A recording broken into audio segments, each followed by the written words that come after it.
There are a few essential things our bodies need to boost our immune system and stay healthy, especially in the colder season. Me and my family use Z-Stack, Z-Detox, and Z-Flu developed by the great Dr. Zelenko, who has a place in history for his tremendous life's work. With every purchase of Z-Stack or any other of Dr. Zelenko's products, you also support the Zelenko Freedom Foundation in their tireless work to bring back medical truth and freedom to everyone. To save on your Z-Stack order today, use coupon code INSPIRED. Please find the link to order down below. Hey, Inspired Tribe, my fellow freedom lovers, it's John Nolan here. Thank you so much for tuning in. Thank you for liking, sharing, commenting, subscribing, and hitting the notifications button so you'll get notified about new videos every day. Thank you also for 10,000 plus subscribers on our new channel, The Inspired Newsroom. If you haven't yet, hop over, link in the description, subscribe, and watch. All right, let's dive into it. As so many beautiful soul spirits on earth are on this awakening journey of becoming more aware, more conscious, more free, the question remains, why do so many of us do things that we know to be bad for ourselves? How come that although we are aware of the programs, we still so often fall back into old and destructive habits? So we're going to talk about programming today, and 5 ways of how you can first evaluate and then overcome and change those programs into something positive. What programs am I talking about? Well, a lot of people today still eat very bad foods. They drink, they smoke, they vape, they take drugs, and give themselves to all kinds of carnal pleasures like sex addictions or porn addictions or any other kinds of addictions that we all know are very bad for us. And how does that happen? Well, number one, and we need to be very clear on that, societal programming, it's huge, right? It's huge. Everything that you see in the world today tells you reward yourself with something sugary, fatty, with something smoky, with something that'll give you a high, something that will give you a buzz. It's all about those things. Even in our childhood years, oftentimes our parents are very unaware because they'll say stuff like, no, we're not going to go to McDonald's. That's very bad food. But then we do something really good. We're really good, or we bring home good grades, or we're very good at some sporting event. And then they say, well, here's a reward, kids. Today we're going to go to McDonald's. And what are they telling us? When we want to reward ourselves, we do something that's bad for us. What do people do to celebrate? They drink excessively and eat excessively. So you see, all of these are societal programs, and we need to become aware of that.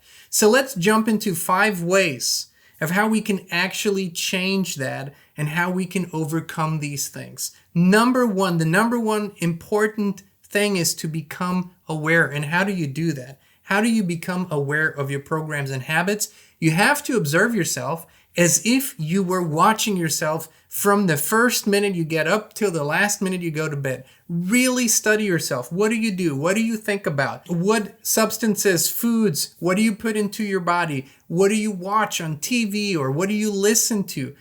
All those things documented for at least a week. Have a real diary, a documentation of your day, and make sure that you're honest with yourself. Don't sugarcoat anything. How much you drink, how much you consume, how much you binge watch, what you watch, all those things.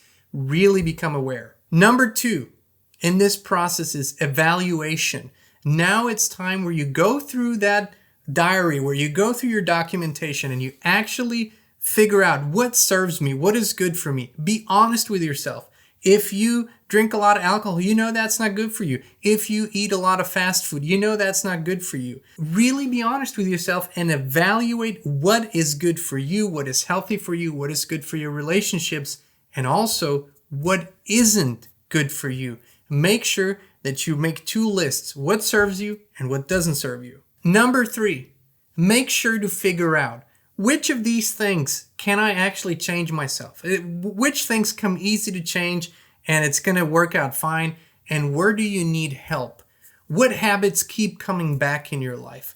What rituals or what bad things that you keep doing you can't seem to kick? What this points to is some deeper trauma in your past, maybe in your childhood, things that are causing you to continue with self-destructive behaviors. And I want to explain that here for a second. Essentially, when people smoke or they drink or they do drugs or they eat excessively or do anything excessively that they know is harmful to them, that is a subconscious self-destructive behavior. Now, there's absolutely no need and no reason and no value in judging yourself for it, because this self-destructive behavior, you didn't just choose and say, oh, I want to do this. It is something that comes from unhealed trauma, unhealed experiences that you perhaps don't even know about. That's why you have to make sure that when you recognize the patterns that keep coming up in your life, that you don't seem to be able to change yourself, ask for help, look for help. There are many different ways to do this. There's shadow work, forgiveness work, deep trauma healing, and there are many possibilities out there. One of the things that we love to recommend, and we have no affiliation, we just love the work, is the Journey work developed by Brandon Bass, and she wrote a wonderful book, The Journey. Go to thejourney.com, check it all out. There's practitioners.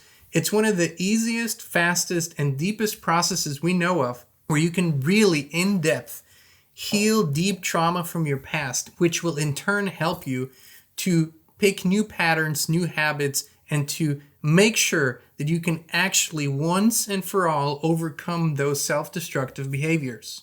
Number 4, really, really important. That's where we create new habits, new patterns, new rituals, new everything. It's kind of like a blank page, and we decide, how do we want our lives to be? What would we rather do? Instead of getting up and binging on social media and bad news and watching something unconsciously, how about starting the morning, for example, with breath work, meditation, walks in nature, exercises, a glass of fresh water, watching birds or squirrels, or just something that elevates the spirit and that connects you to the divinity and nature of all things. That is very, very important. Also, you need to realize, as you set up new habits, new ways to eat, perhaps exercise 3-4 times a week, as you start reading different books, all these new things take time to actually become a new ritual, a new habit, a new routine. And the reason is that your biochemistry is programmed to the old habits. And just because you make a conscious choice in your mind doesn't mean that your body, your hormone, your biochemistry automatically adjusts to that at the same time. Just like you trained your body to crave bad things, you trained your body to crave bad foods or to crave alcohol or crave the other stuff, now you teach it to expect and want the good things. So basically, the more you repeat all the good habits, the more you teach your body to produce the happy hormones and produce the state where it asks you to do these things. After a while, and the bare minimum of creating new habits that will actually stick is 90 days, 3 months. That's the bare minimum where you create new biochemistry, where the body then says, I want this today, please, let's go exercise, let's go outside. And that's when you know you have created new, positive, beautiful, wonderful programs for yourself. Number 5, and really, really important, don't accept falling back into old patterns. Do not accept falling off the bandwagon.